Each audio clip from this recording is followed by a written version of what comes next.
There was a man who took a night shift at an old megamart standing alone beside a dead highway, a place locals avoided, not because anything had ever officially happened there, but because nothing ever stayed open for long. And when he arrived on his first night, the building felt less abandoned and more unfinished, like it had been paused mid-thought.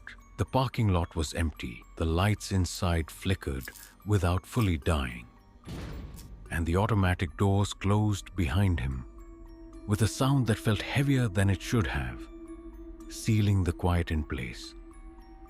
He told himself it was just another forgotten store, another lonely job, until he noticed how the aisles seemed longer than the building looked from outside, and how the air carried a faint smell that was both sweet and old, like something preserved too long. Not long after settling in, he found a folded piece of paper taped beneath the checkout counter, yellowed and worn thin, as if it had been handled by someone who kept changing their mind about leaving.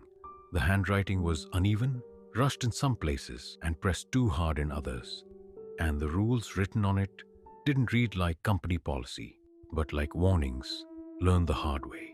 One of them said that if he ever heard chewing, swallowing, or the sound of food being unwrapped while the store was empty, he was to gather every edible item in the building and seal it inside the freezer immediately, because whatever was hiding didn't understand hunger, and it would keep eating until it believed there was nothing left to take. He didn't remember hearing anything at first, but after reading that line, the silence itself began to feel busy.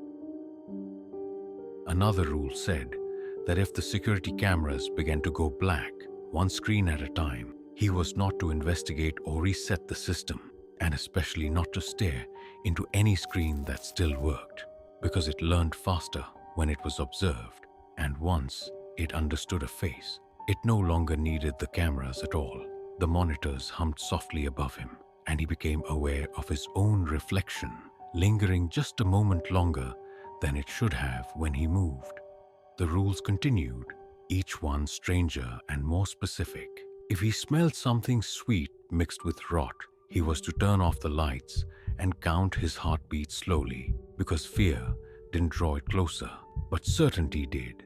As the night went on, the building seemed to respond to how closely he followed the rules without questioning them, collecting food when faint, wet sounds echoed from empty aisles, hiding beneath the counter when the camera screens filled with static, standing perfectly still when the doors opened to a parking lot that looked darker than the sky above it.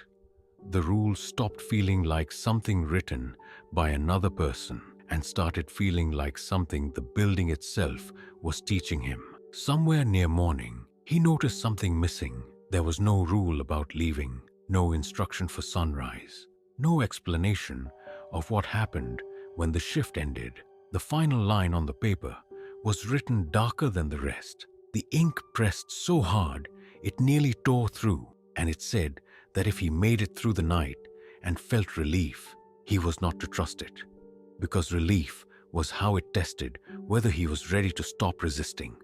When the sun finally rose, he didn't feel scared anymore, and that was the moment he understood what the rules had been for, because the building felt calm, almost satisfied, like it had finally taught him how to stay without struggling.